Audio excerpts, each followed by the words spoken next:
Alors, bienvenue dans ce webinaire top des 30 fonctionnalités d'Excel. Pour gagner en productivité rapide, développer une excellente compétence sur Excel à travers ce webinaire.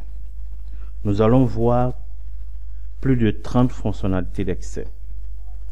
Au moins une cinquantaine, mais vous pouvez retenir que 30. Donc, nous aurons 3 jours de formation. Le premier jour, c'est les fonctionnalités de base. Déjà, vous allez développer une compétence de base sur les fonctionnalités essentielles d'Excel pour gagner en productivité. Le deuxième jour, nous allons voir ensemble les fonctionnalités avancées. Et le troisième jour, les fonctionnalités d'Excel pour résoudre des problèmes de business. Alors, comment ça va se dérouler cette formation? Je vais exposer la situation, un cas pratique. Je vais vous montrer comment l'utiliser. Je vais vous montrer, je vais faire 3 fois la même action, parfois 3 fois. Si c'est compliqué, je peux encore répéter. Si c'est pas compliqué, je peux passer dessus une seule fois. Alors, je vous demande de bien vous asseoir, d'avoir un ordinateur et aussi d'ouvrir, télécharger le support pratique. Vous suivez la vidéo, vous mettez une pause et vous répétez ce que je fais avec vous. Merci. Alors, donc, du coup, on a notre premier jour, cas pratique. Nous allons ici calculer la somme des quantités ou le total des ventes sur ce tableau. Alors ici, nous avons des quantités, les prix unitaires. Nous voulons calculer le total des ventes et aussi les totaux. Ici, nous allons utiliser la fonction somme. La fonction somme permet d'additionner des valeurs dans une cellule. Alors, pour utiliser cette fonction, nous allons d'abord calculer le total vendu, la quantité plus multiplié par le prix unitaire pour trouver le coût de vente. Donc, séparateur de milliers. Et je vais étirer la formule avec la poignée de recopie. Et j'ai les quantités, les coûts vendus. Maintenant, quel est le total de la vente, de cette vente? Le total ici, c'est la somme. Donc, c'est égal à la somme. Je sélectionne toute la plage et je ferme la parenthèse et je valide la formule par la touche Entrée. Quel est le total des quantités vendues? Donc, c'est la somme. Attention, donc ici est égal à la somme. Je sélectionne toute la plage, je ferme la parenthèse de la formule et je valide avec la touche Entrée. Et voici simplement ce que nous pouvons faire avec la fonction somme, c'est d'additionner des valeurs dans des cellules. On pouvait faire l'addition de cette valeur plus cette quantité plus cette quantité. Mais imaginez aussi, vous avez une vingtaine, trentaine de produits vendus que vous voulez additionner les quantités. Vous allez perdre assez de temps. Raison pour laquelle on utilise la fonction somme qui permet de pouvoir sélectionner une plage de cellules et de valider la formule.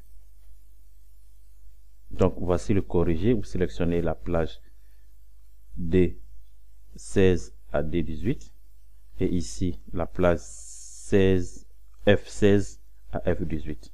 Deuxième exercice, de calculer le chiffre d'affaires réalisé par la société Volso. Vous utilisez la même méthode explicitée ici. Donc, c'est la somme. Donc, tapez égal à la somme. Vous sélectionnez la plage, vous fermez la parenthèse et vous validez votre formule par la touche Entrée. Donc, la plage, c'est D3, D33, D35. Deuxième fonctionnalité, c'est la moyenne. La moyenne permet de calculer la moyenne des valeurs dans une cellule. Nous voulons déterminer la moyenne d'un élève, par exemple, en fonction de ses notes obtenues dans chaque matière.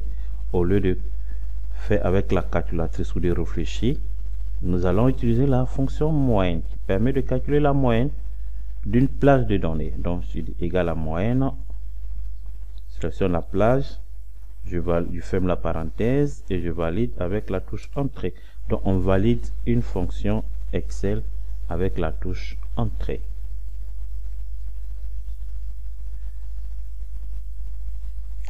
Calcule la moyenne de l'élève Mathias. Donc, voici ces différentes notes obtenues. Donc, je vais calculer la moyenne. C'est égal à la moyenne. Sélectionne la plage. Et je valide avec la touche entrée. Je peux calculer autrement. Je peux faire la somme des notes et diviser le tout par 3. Puisque j'ai 3 notes, j'obtiens la même chose. Troisième fonctionnalité, cette fonctionnalité mini renvoie le plus petit nombre d'une série de valeurs. Donc, la fonction min renvoie la plus petite valeur d'une liste de données. J'aimerais savoir ici les quantités vendues. Quelle est la plus petite quantité vendue? Donc, je vais dire minime. Je sélectionne la plage et je valide. Donc, la plus petite quantité vendue, c'est le produit téléphone. Et ici, vous avez l'exercice, vous suivez la même méthode, ce que je viens d'expliquer, vous suivez la même méthode pour trouver la moyenne de cette note, la moyenne de la matière ici. Pour trouver le minimum, ok, le minimum de notes. On parle du minimum, on va parler de maximum. Désolé, on va parler du maximum. Le maximum, c'est le contraire de minime. Donc, maximum, c'est la plus grande valeur. Donc, ici, quelle est la plus grande valeur? La plus grande valeur de ces produits vendus, quantité. Donc, on sélectionne, on valide. On a la plus grande valeur qui est l'imprimante.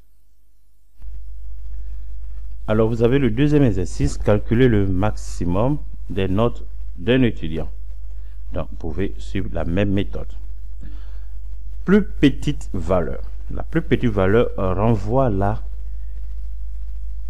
quinzième valeur d'une série de données. C'est-à-dire, nous avons une liste de données. Nous voulons déterminer la plus petite valeur.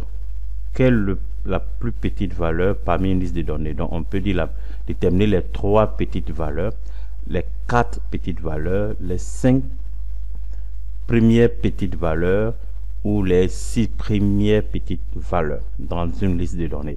Nous avons des vendeurs, des zones et des ventes. Dans chaque zone, il y a des ventes. Donc, parmi cette liste de données, quelles sont les 3 petites valeurs des ventes? Donc, la plus petite valeur, nous allons utiliser la fonction plus petite valeur. Il suffit de sélectionner la plage et indiquer pour la première valeur numéro 1. Donc, c'est la plus petite valeur numéro 1. La première petite valeur. Après, je vais effacer ça. On va indiquer la deuxième petite valeur. Donc, je vais indiquer 2. Donc, c'est la deuxième petite valeur. Et après, enfin, la troisième petite valeur. Vous pouvez indiquer la cinquième, la sixième petite valeur. Il faut respecter l'ordre, c'est tout. Vous voyez, si je change, au lieu de 1, je mets 2, il m'indique la deuxième petite valeur. Donc, parmi une liste de données, quelles sont les 3 premières petites valeurs ou quelle est la première petite valeur? Vous pouvez utiliser la fonctionnalité petite valeur. Ici, calculer les 3 notes les plus minimales. Quelles sont les 3 notes les plus minimales, les plus petites? Donc, je vais utiliser plus petite valeur 1, plus petite valeur 2, plus petite valeur 3. La plus grande valeur, c'est la même chose. Donc, déterminer les 2 grandes valeurs des ventes d'une liste de données, les 2 grandes valeurs des ventes. Donc, c'est égal à grande valeur. Et c'est la même chose comme la petite valeur. Il dit c'est la première grande valeur. La deuxième grande valeur, je peux tirer la formule. Ok, je vais tirer la formule, sauf que je dois corriger. Donc, je vais dire, je vais corriger la plage sélectionnée. Donc, la plage, c'est de E9 à E15. Parce que j'ai tiré la formule. Donc, il faut faire très attention. Et ici, je vais remplacer par 2. Pour ne pas vous tromper, je vous recommande de saisir normalement la formule troisième grande valeur et voici les résultats. Vous avez le deuxième exercice, calculer les notes les plus maximales. Ok, c'est la plus grande valeur, 1, 2 et 3. Les agrégats.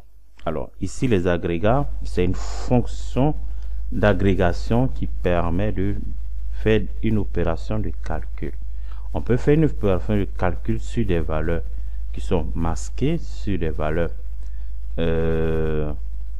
masquées, sur des valeurs qui, sur une liste de données masquée, sur une liste de données où vous avez des erreurs. On peut utiliser l'agrégat.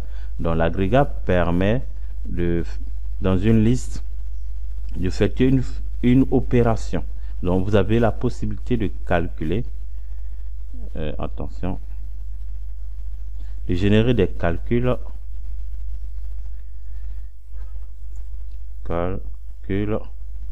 sur des lignes masquées et les valeurs d'erreur. Donc lorsque vous avez dans une série de données, vous avez des lignes masquées ou des valeurs d'erreur, je vous recommande d'utiliser la fonction agrégat. Alors ici dans notre cas, calculer les agrégats minimes somme des données affichées. Voici les données qui sont affichées. Alors que ici nous avons des données qui sont masquées. Ici nous avons des lignes qui sont masquées. On a la ligne 10, après on a la ligne 12, donc la ligne 11 est masquée, la ligne 13 est masquée. Mais ici nous voulons effectuer des opérations sur des lignes qui s'affichent, pas les lignes masquées. Donc on va dire agrégat. Agrégat. On nous demande le nom de la fonction ici. Quelle opération voulons faire? On nous demande d'utiliser la somme. Première des choses, la somme. Donc on va utiliser le 9. Quelle appelage? Ici on nous demande quel critère ici on veut utiliser. Ici on nous demande d'afficher les données, de faire l'opération sur des données affichées. Donc ici on va dire ignorer les lignes masquées, ignorer les valeurs d'erreur, ignorer les lignes masquées, les valeurs d'erreur, les fonctions sous total, agrégat imbriqué. Donc on va utiliser ignorer les valeurs, les lignes masquées, et on sélectionne la plage.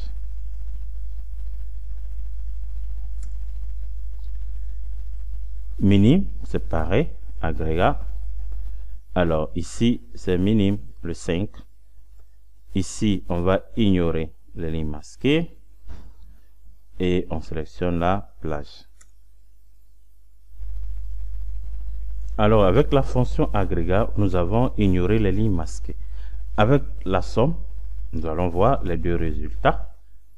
Donc avec la somme, on verra qu'est-ce que nous présente. Donc ici, nous avons additionné ces valeurs.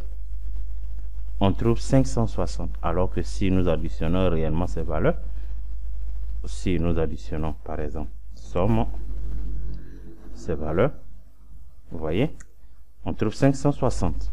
Alors que avec l'agrégat, en utilisant l'opération somme, on trouve 420. Donc il y a une différence. On verra pourquoi. Et avec agrégat, le minimum, on prend le minimum 5. On prend les conditions, ignorer les lignes masquées, on sélectionne la plage. On va voir les résultats. Alors ici, nous avons minimum 20, ok, c'est bon. Ici, nous avons différents résultats. Pourquoi? On va expliquer. Dans notre cas ici, la fonction agrégat, si par exemple on met ici, on va mettre 4. Non, ici on a utilisé combien? 3. Donc on va utiliser 3. Ok. Ici, on va utiliser 3 aussi également. On verra les différents résultats. Alors ici, si on compare les deux résultats, nous voyons qu'il y a une différence. Ici 560, 550 et 560. Parce que ici, nous avons des lignes qui sont masquées. Et dans ces lignes masquées, il y a des valeurs. Mais la fonction agrégat a ignoré les lignes masquées. Alors que la fonction somme n'a pas ignorer les lignes masquées. Et là, calculer aussi les lignes masquées. Si par exemple on dit la fonction agrégat aussi d'ignorer les fonctions sous total A égale imbriquées, on va trouver le même résultat. Mais si on dit d'ignorer les lignes masquées, on va trouver un autre résultat. Donc si on prend le 5, ignorer les lignes masquées.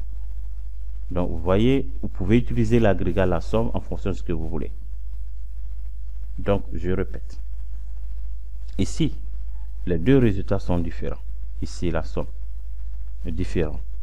Pourquoi? Parce que on a utilisé la fonction agrégat qui nous permet ici, le 3, par exemple, si on prend le 3, c'est ignorer les lignes masquées, les valeurs d'erreur. Donc, on a ignoré les lignes masquées. Bien que ces lignes, il existe des valeurs. Vous voyez, il y a des valeurs de 10. Mais nous avons ignoré en calculant, en effectuant l'opération somme, nous avons ignoré les lignes masquées. Par contre, la fonction somme n'a pas ignoré les lignes masquées. Elle a pris en compte les lignes masquées. Donc, la raison pour laquelle nous avons différents résultats. Et ainsi de même pour le minimum. Ok? Donc, on peut poser la condition d'ignorer les lignes masquées, d'ignorer les valeurs d'erreur. J'espère que vous avez bien compris. La fonction NB. NB permet de compter le nombre de cellules contenues dans une plage. Alors, nous voulons calculer ici le nombre de données contenues dans cette plage. Il y a combien? Donc, nous allons calculer que NB,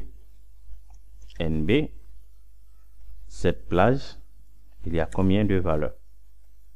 Il y a 9. Pourquoi?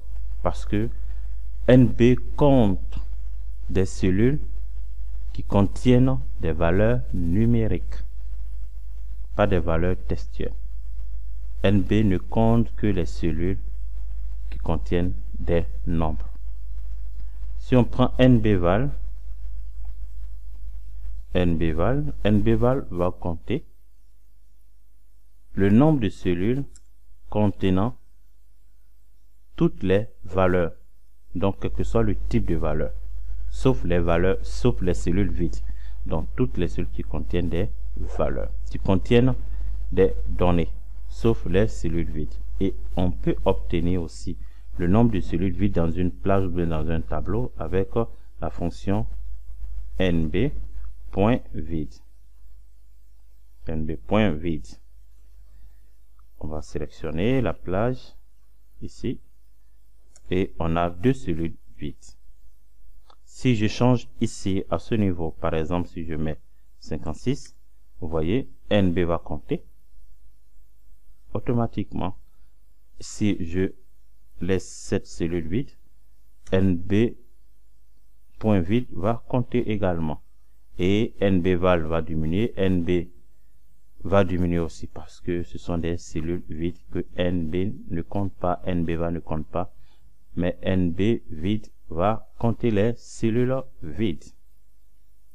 Donc voici comment vous pouvez utiliser NB pour pouvoir connaître le nombre de salariés dans votre entreprise si vous avez une base de données. Donc vous allez utiliser NBval parce que NBval compte tout type de données. Si c'est NB, vous pouvez utiliser des cellules qui contenant des nombres, des valeurs numériques. Alors, une petite remarque.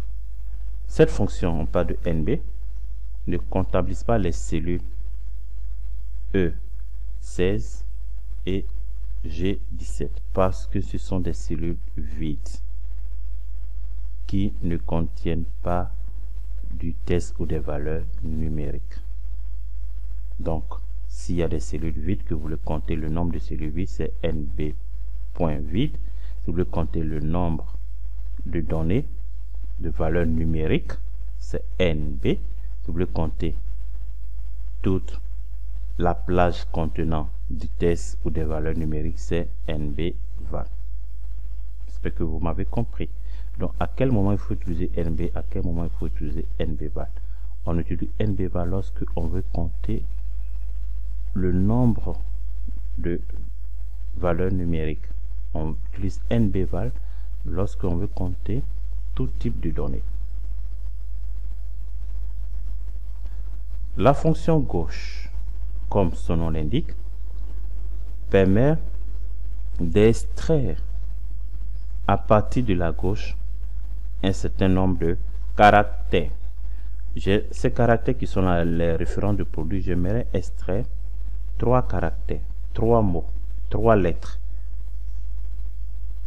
de cette référence. Donc je vais dire à partir de la gauche, je vais extraire de cette valeur un seul caractère.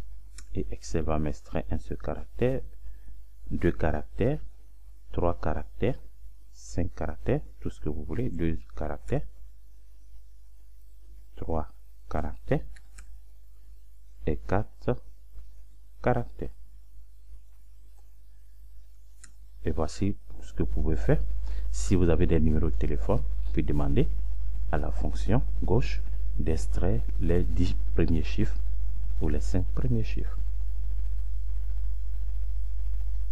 Ici, vous pouvez aussi demander à la fonction gauche d'extraire des classes, des rubriques, des postes, des comptes, des sous-comptes. Alors ici, les classes, c'est un seul caractère. Les rubriques, c'est 2 caractères. Les postes, c'est 3. Les comptes, c'est 4. Les sous-comptes, c'est 5 au niveau de la comptabilité. Ceux qui connaissent un peu les notions en comptabilité, c'est les comptes comptables.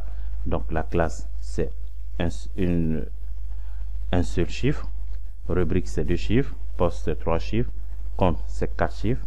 Et sous-compte, c'est 5 chiffres. La droite. On est à gauche, on va à droite. Donc, permet d'extraire un certain nombre de caractères à partir de la droite. Donc, on veut dire accès d'extrait, par exemple, 5 caractères ou 2 caractères. Donc, ici, on va indiquer 1, 2, 3, 5, jusqu'à 4 caractères. Ok, donc, on va extraire. Ici, on va dire droite de nos extraits de cette référence à partir de la droite 1 caractère, ainsi de suite. Et ici, on va dire l'extrait à partir de cette référence d'extrait 2 caractères. Donc, vous pouvez, voici, c'est plus simple que ça. Et je vais modifier 3 et 4 à partir de la droite. Je vous laisse le soin de travailler sur ça aussi. Récupérer les années, la colonne date. Donc les années, ça c'est une date. 2016, le 20, 16. 2019, le 20 et 17. Ainsi de suite. Attends, ça c'est le 20, 6e mois 2016. Le 20, 9e mois 2017. Le 20, 2e mois 2019. Le 20, 12e mois 2019. Ok, donc extrait uniquement que l'année.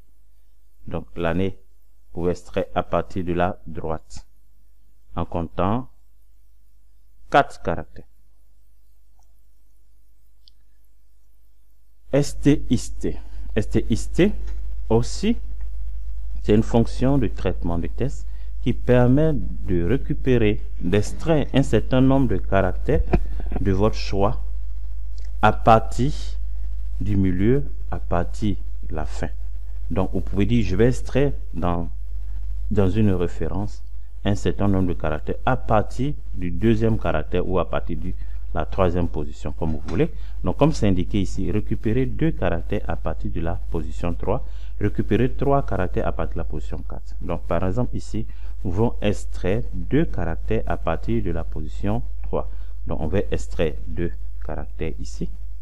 À partir de la position, on veut extraire 2 caractères dans cette liste à partir de la 2e position, à partir d'ici, à partir de 1, on veut extraire 2. Donc, c'est STIST qui va nous dire de ce test à partir 3e position de nous extraire 2 caractères. Et voici ça. À partir de cette référence, à partir de la position 4, de nous extraire 2 caractères. À partir de cette référence, à partir de la 5e position, de nous extraire 2 caractères, ainsi de suite. Donc tout est expliqué en détail. Vous pouvez récupérer le mois de la colonne date.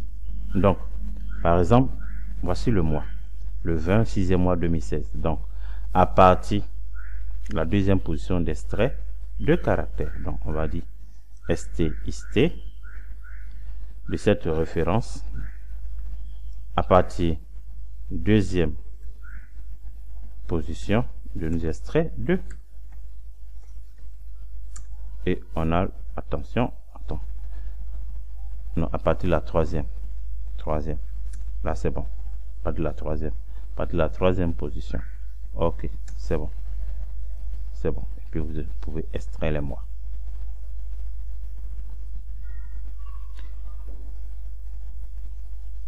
Senum. Senum, c'est une fonction qui permet de convertir un nombre de chaînes de caractères représentant un nombre. Expliquer simplement. Ça veut dire, si vous avez une valeur numérique en format textuel, vous pouvez convertir cette valeur numérique au format texte, au bon format nombre. Ici, par exemple, nous avons 10. Mais ici, si vous voyez, vous avez dit que c'est un nombre. Ce n'est pas un nombre, c'est un format textuel. Parce que dans Excel, toutes les valeurs numériques sont à droite et les valeurs textuelles sont à gauche dans une cellule. Si par exemple, je tape test ici, vous avez que le test reste à gauche. Si je dis 250, il va rester à droite. Alors que ici, nous voyons 10, mais au format test. Donc, comment convertir une chaîne de caractères format test au bon format nombre? Une chaîne de caractères numériques au format test au bon format nombre. Donc, c'est Senum. Senum convertit une chaîne textuelle représentant un nombre en un nombre. Donc ici, c'est une chaîne textuelle qui est un nombre, mais on va le convertir en bon format, au bon format, ou plutôt nombre. Donc, ok, vous voyez, automatiquement, Senum l'a mis à droite. Ça veut dire que c'est au bon format. Ici, vous pouvez représenter, ce sont des formats. Ce sont des valeurs numériques au format textuel, mais vous pouvez le convertir au format nombre. Concaténer. Concaténer permet de rassembler plusieurs chaînes de caractères dans une cellule. Donc, si vous avez plusieurs chaînes, vous avez plusieurs données sur différentes cellules, vous pouvez les rassembler sur une seule cellule. Par exemple, vous avez le nom et le prénom qui sont dans différentes cellules. Vous pouvez écrire nom et prénom dans une seule cellule. Dans cette cellule, on va dire concaténer. Concaténer. Donc, concaténer. On prend la première valeur. On va séparer avec des guillemets. Et la deuxième valeur, on valide la fonction concaténer. Et on a rassemblé ces chaînes de caractères dans différentes cellules dans une seule cellule. Ici, ajoutez dans la colonne commentaire la phrase suivante. Le vendeur non a réalisé un chiffre d'affaires de le montant dans la zone X, par exemple. Donc ici, le vendeur a réalisé un chiffre d'affaires dans la zone X. Donc on prend Moussa a réalisé un chiffre d'affaires de 14 000 dans la zone 1. Donc comment on peut traduire ça sous forme de formule? Et lorsqu'on change les valeurs, les paramètres ici, automatiquement le commentaire se met à jour. Donc on va dire, on parle de concaténer, donc on va dire égal. Alors égal à quoi? Égal à concaténer, donc rassembler plusieurs chaînes de caractères dans différentes cellules dans une seule cellule. Donc on va concaténer Moussa, point virgule, on fait espace avec les guillemets. On va concaténer le chiffre d'affaires à réaliser. Donc on va ajouter à réaliser. Donc A. Lorsque vous tapez du test dans une formule Excel, il faut mettre le test en guillemets. A réaliser un chiffre d'affaires de, on ferme les guillemets, on va concaténer avec le chiffre d'affaires, la vente, point virgule, on passe à l'argument suivant avec l'espace guillemets. Alors, dans la zone 1, et on ferme la fonction concaténer. Donc, ici, nous avons dit, le vendeur Moussa a réalisé le test, un chiffre d'affaires de C24 dans la zone D24 et on valide. Vous voyez, si je change ici, je dis Alice, zone 40 par exemple, ok, voilà, tout change, tout s'actualise. Donc pas de concaténer, rassembler plusieurs chaînes de caractères dans une seule cellule. Donc je vais reprendre, je vais dire concaténer, je vais concaténer, attends, pas contact, concaténer.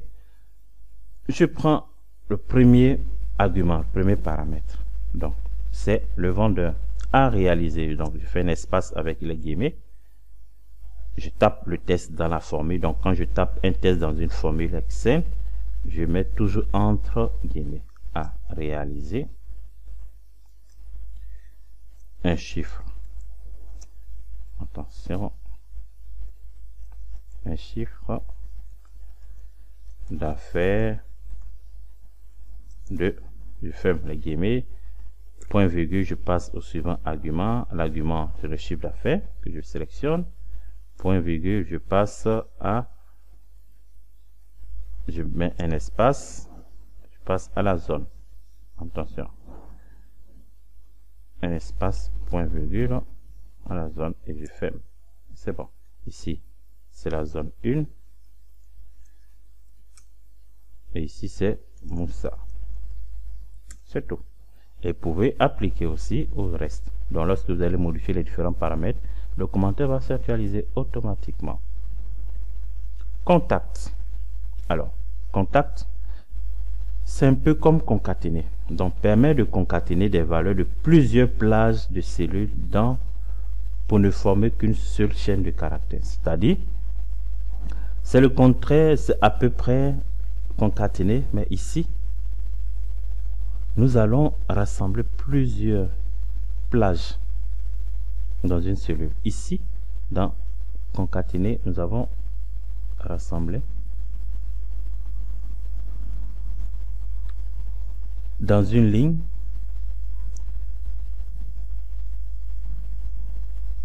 des données sur une seule cellule. Le contact permet de rassembler toutes ces valeurs dans une seule cellule. Mais avec concaténer, on est obligé de saisir, par exemple, de saisir, de sélectionner, après de mettre des espaces à chaque fois. On peut le faire avec concaténer, mais avec contact, c'est plus rapide. Donc, avec contact, on va dire égal à contact. On sélectionne toute cette plage et vous allez voir rassembler automatiquement plusieurs plages de cellules dans une seule cellule. Ouais, regardez, c'est plus rapide. Si on utilisait concaténer ici, on utilisait contact au moins, vous voyez ce que ça va faire aussi. Ok, vous voyez, mais ici il n'y a pas d'espace. Il faut créer l'espace parce que ces noms et prénoms c'est pas collé. On ne peut pas utiliser contact. Si on veut créer l'espace, on ne peut pas utiliser contact. Par contre, ici, on ne veut pas créer l'espace. On veut juste créer une seule chaîne sans espace.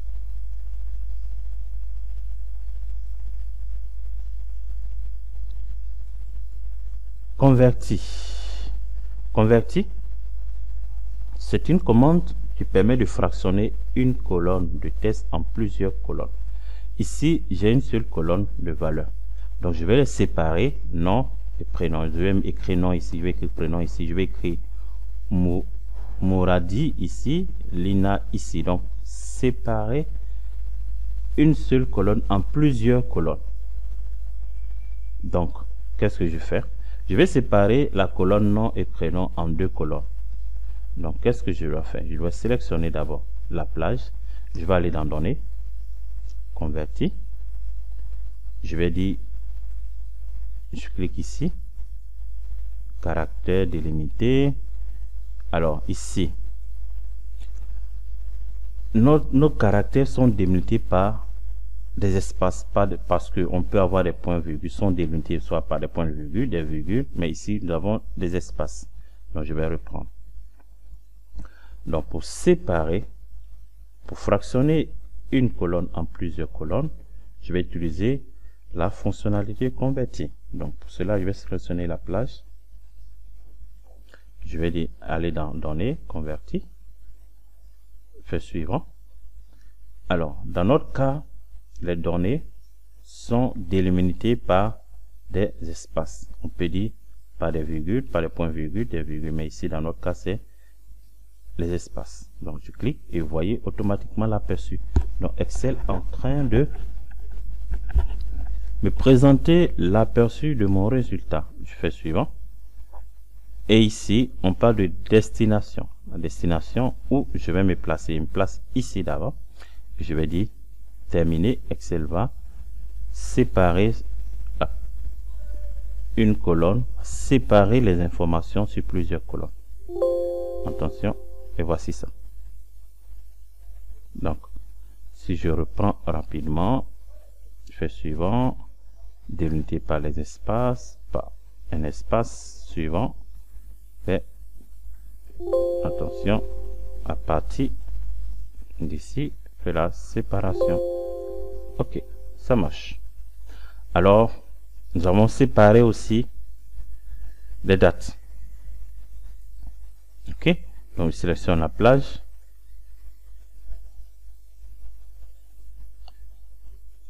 Alors, nous avons des formats date. Donc, nous allons utiliser format date. Attention, format ici, date. Donc, on a l'année, le mois et le jour. Donc, on va utiliser le format A, année, mois et jour. AMG. Donc, année, mois et jour. Ça, c'est le format présent. Et on va dire, à partir d'ici, faire la séparation. Et voici. Faire la séparation des dates. Et pareil, ici. Convertir la date suivante en date. Donc, nous avons le jour, le mois et l'année. Donc, il faut cocher JMA au lieu de AMG. Donc, vous pouvez suivre la même procédure. Nous allons créer les espaces. Supprimer les espaces entre des valeurs. Donc, ici, nous avons les espaces. Après, ce n'est pas correctement écrit. Vous voyez les espaces qui sont là. Donc, on va demander Excel de supprimer espace et on valide. Voici, les espaces sont supprimés. Alors, pour la dernière fonctionnalité, création de liens. Création de liens. L'avantage de créer des liens, c'est pouvoir naviguer facilement entre les documents. Comme dans un site internet où on clique sur un bouton, on va sur notre page, on clique sur une autre page, on va dans l'autre page. Donc ici, nous allons créer des liens. Un lien vers la feuille somme, moyenne et gauche. Donc, je me place ici, je vais aller directement dans la feuille somme. Donc, je me place ici, je clique à droite de la souris, je cherche lien. Lien. Alors, je me positionne dans emplacement dans ce document. Je vais chercher la feuille somme. Parce que je vais aller directement dans la feuille somme. Et je dois être dans une référence. Donc, lorsque je clique sur le lien, je dois aller dans la feuille somme, dans la cellule A1. Je fais OK. J'ai déjà créé le lien. Si je clique, je vais aller directement dans la feuille somme. Vous voyez? Je crée un lien de retour. La même chose vers la feuille lien. Donc, je vais chercher la feuille lien. Je retourne. Fait OK. Si je clique, je vais là-bas. Si je vais aller dans la feuille somme, et c'est la même chose que je vais appliquer ici. Donc il faut toujours sélectionner emplacement dans ce document. Vous cherchez votre feuille, la destination, faites OK, je clique, je suis là, je vais créer un lien de retour vers la feuille, un lien hypertexte. OK, je vais, donc vous pouvez faire gauche, dans la feuille gauche, mettre un lien gauche vers, donc on a fait déjà, mettre des liens dans la même feuille de la cellule C8 vers C50. Donc la cellule C8, voici C8 vers C50 dans cette même feuille. Donc je crée le lien dans cette même feuille, OK. Donc je suis dans la même feuille. Attention, je vais supprimer le lien, donc je reste dans la même feuille et aller dans une autre cellule. Donc dans la même feuille, dans cette même feuille, je dois être dans la cellule C50. OK, je valide et je vais cliquer, je viens directement dans la même feuille. Je peux retourner dans la même feuille, la cellule, dans la même feuille, la cellule C8.